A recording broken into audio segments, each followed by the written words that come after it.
Good afternoon, and welcome to Chapter 4, our States of Consciousness.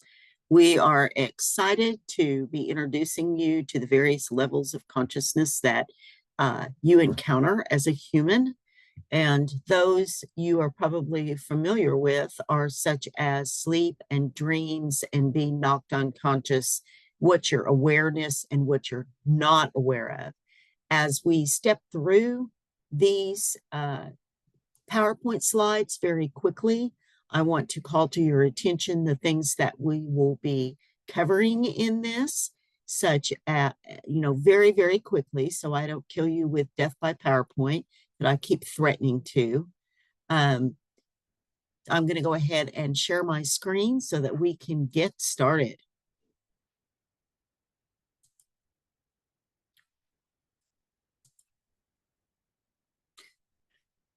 So the preview to the chapter, which we've already discussed, is the nature of consciousness, sleep and dreams, psychoactive drugs, and hypnosis. And there are pages in your chapter that I want to refer you to that have some really, really helpful tables for you to gather knowledge very quickly. So the nature of consciousness represents the private inner mind. Your mind and its memories are stored in various areas of your brain. The stream of consciousness, term used by William James for the mind as a continuous flow of changing sensations, images, thoughts, and feelings. As we explored in chapter 3, sensation and perception are very much play a role in conscious thoughts. And probably questions that you may have asked yourself is, why did some of us remember dreams?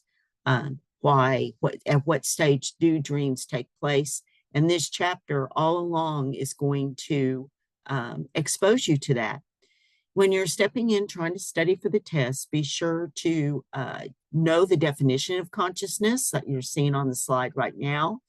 And note that a sleeping person is not conscious in the same way that they would be while awake. Arousal involves being engaged with one's environment. So conscious awareness of external events and internal sensation under a condition of arousal. You can be hit in the head and appear conscious to other people, although you're actually unconscious. I know that I experienced this when I had a bicycle accident at about 11 years old. I was up walking and interacting with people, and they all thought I was conscious, and I was not. Absolutely. When I woke up, I was shocked to find out that I'd been conversing with them. So just be aware that there are different levels of that. Consciousness in the brain, awareness and arousal are associated with different parts of the brain. And if you will explore page 131 in your textbook, it has a chart at the top that goes over high level consciousness, lower level, altered states, subconscious, and no awareness. So at the top of that page, there is a wonderful chart that explains it and gives examples of what it is. So you will be going through the parts of the brain and where things are stored. For example, arousal is regulated in the reticular activating system, which includes the brainstem, the medulla, and the thalamus. So it's sort of like a very complicated V8 engine in that there are different components that are activated when that engine is running. Same way here is that there are different places in our brain that are activated depending on what we do. So theory of mind is fun to explore when somebody asks where your mind is located and how do you become aware of it. Theory of mind, individuals understanding that they and others think, feel, perceive, and have private experiences. But theory of mind is also related to social capacities such as empathy and sympathy.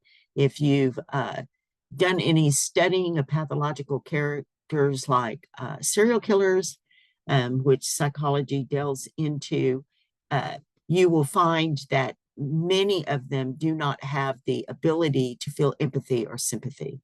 So here is the chart that I was referring to that is on page 131 of your book. I'm going to hang here a minute for you to kind of look at it and understand that having this in front of you to kind of know what this chapter is talking about is very, very helpful. The following slides to this talk about the level of awareness that you have. And before we step into sleep and dreams. So sleep and dreams are very, very complicated. There are some people that don't recall any of their dreams. And then there are some people that say they don't dream in color. And there are other people that remember every bit of their dreams. And there's been studies by Carl Jung and Sigmund Freud looking at what dreams are they a channel, a pathway to our unconscious. Freud very much believed that they were. Carl Jung very much believed that our dreams tell us something. Well, and usually they are a part of us working out the complexities of our day or trying to figure out the different emotions that we may be suppressing. But as far as interpreting dreams and what they mean, that is unique to the therapists that offer those services. And the buy-in from the client as to whether they do feel their dreams are forecasting something that's going to happen in the future or helping them deal with something that's happened in the past. So sleep is a natural state. It's very much tied into memory when we step into the chapter of memory. Think of your cell phone. If your cell phone gets down to 30% and only charge it to 50%, it's not operating at its full capacity. Well, your brain is somewhat like that, in that if you're only getting 2 or 3 hours sleep a night, whether it be because of a newborn or self-inflicted life choices, your brain is not going to retain information or have the battery ability to retain that information. So sleep does a number of things. It helps heal the body. It helps us deal with our emotions. It very much plays a role in our mental well-being. All you have to do is look at people that have been sleep deprived to understand that it is crazy, literally crazy. The things, the hallucinations, the lack of ability to think straight, the lack of ability to recall situations and to make good decisions are all tied into sleep. If you are not able to sleep at all or go several days without sleeping and there isn't a logical explanation like a death in the family or some traumatic event, you definitely need to seek treatment. Without sleep, it can definitely alter your state of consciousness. There are biological rhythms and stages of sleep that interact the whole time that you're sleeping to heal your cells. That's why it's very important that if you are ill or suffering from an autoimmune disease or any kind of cancer, that you get adequate sleep so that your body can do what it needs to do. Water and rest are the two things. The stages in sleep start being well covered on page 136 through 139 of your text. Some of these slides are going to address that, of the rhythms of how it interacts. And yes, there are people that are more morning people or more evening people, and that is all wrapped up in their circadian rhythms and the way that they operate. There are theories on the needs of sleep, and I've already expressed to you what those are. And then the effects of chronic sleep deprivation. I can't emphasize this enough as far as taking care of the well-being of your mental state and your body. It's very much tied into recharging yourself. In these pages between 137 and 139, you're going to read about these stages of sleep and the 4 stages of sleep and which stages you go through and where you dream and what happens if you don't get into any REM sleep at all. why REM sleep is very important to the healing process. Here is a explanation on slide 22 as to what happens during REM sleep. And this chart absolutely is a wonderful access to what stages, and it is located on page 138, that takes place during the cycle of sleep. So you could read this and read this chart and the pattern characteristics on the right-hand side here and get about 10 pages covered out of your chapter. So here is how the sleep cycles through the night, the 5 stages of sleep, and a normal night of sleep. Only about 20% is taken up in REM sleep, but it's a very important part. If you're just light sleeping, you're not getting into this healing stage of delta or R sleep, it will cause problems during your day. Now, there are people that feel like they can catch up on sleep. It's sort of there again, like using your cell phone as an example. Your cell phone operates best more fully charged than it is.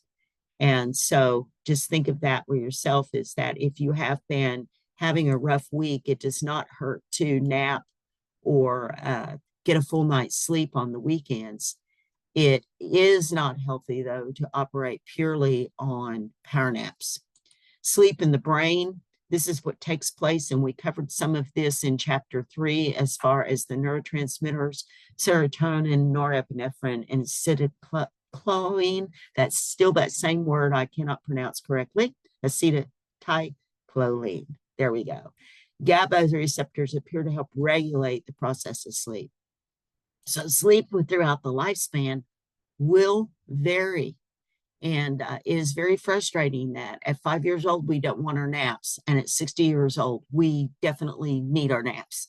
So it is frustrating that as you get older, your sleep patterns have altered considerably.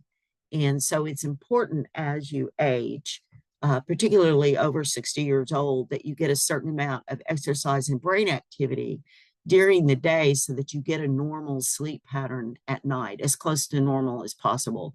If you're not active enough and you're not using your brain enough, what happens is you don't get into that REM sleep. So if you're dealing with parents or grandparents that are above 60 years old, it is difficult for them if they're constantly waking up through the night to feel rested during the day.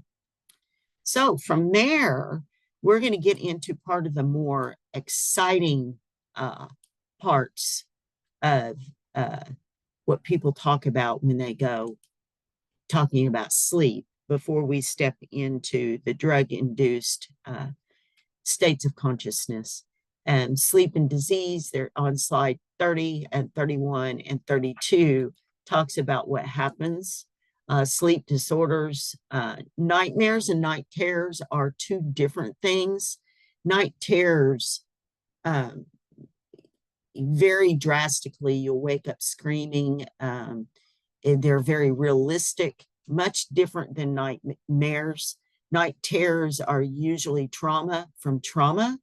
So those are things that need to be dealt with. If someone is having night terrors, they probably would benefit from talking to a psychologist and working out why there are some things that are not being dealt with.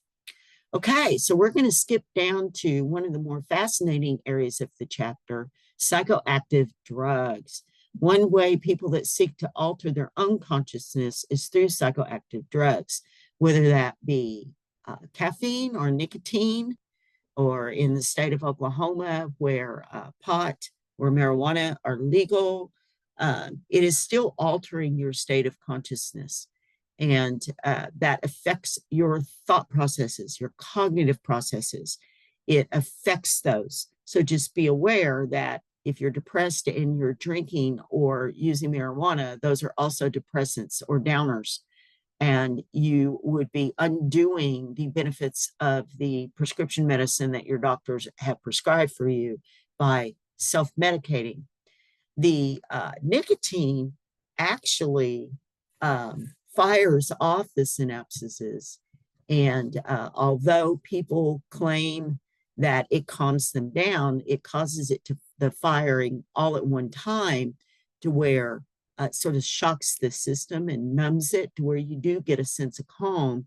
Although what you've done is you've actually fired off those chemical processes to kind of stun your emotions. So it kind of a reverse effect that you wouldn't think of. Psychoactive drugs can have a high price tag. You can get too chill to where you're not taking care of your responsibilities, or you can end up losing your job because you're late or lackadaisical. People might see you as being lazy. And it does increase your risk for serious and sometimes fatal diseases. So just be aware of that.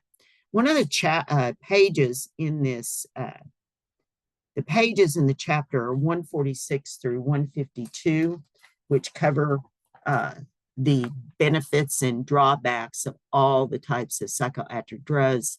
There's even on slide 42 a little checklist that you can determine whether you're abusing the psychoactive drugs or not. But one of the charts that's very, very helpful in trying to understand the effects of this is located on page 159. It's very large, and it has drug classification, if I may read to you a moment, of depressants, stimulants, and hallucinogens. Depressants meaning alcohol, barbiturates, tranquilizers, and opiates. Stimulants mean amphetamines, cocaine, ecstasy, caffeine, and nicotine. So there again, nicotine is a stimulant. A lot of people don't think that it is, but it is. And hallucinogens, LSD and marijuana, those actually do alter your state of thinking. So this chart on page 159 that you will see has the drug classification, the potential medical uses, the short-term effects, overdose effects, health risks, and risk of psychological dependence. So that's one of those things, if you look at that page and study it, they do not have a slide in the slide deck for this, but it will give you an overview of about 15 pages of this chapter. Two of the things that it does touch on in the chapter is explaining hypnosis, and that is an altered state of consciousness, and some people don't believe that they can be hypnotized. It is unique to the individual. It is used for therapy to treat alcoholism and weight loss and suicidal tendencies and smoking. There are people that hypnosis works very, very well for that. And there are psychologists that specialize in using hypnosis. Another way of helping, and a psychologist can help guide you through this, is through meditation. Some people believe this with yoga, that it is a way of focusing yourself inward and calming yourself. So types of meditation, mindfulness, loving kindness, and it does help with your state of mind. Some people use this for study Bible time or reflection time, moments of being still where your higher power can reach you and help you cope with the day. So there are a variety of things that you can do to help yourself with your mental state. This chapter is fascinating. There again, when you get up into the upper levels of psychology classes, there are 3 different classes that you take on this. So, in this course, you are touching sort of like a salad bar with just a taste of each one. And I could spend hours talking to you about it, but I refuse to kill you with death by PowerPoint.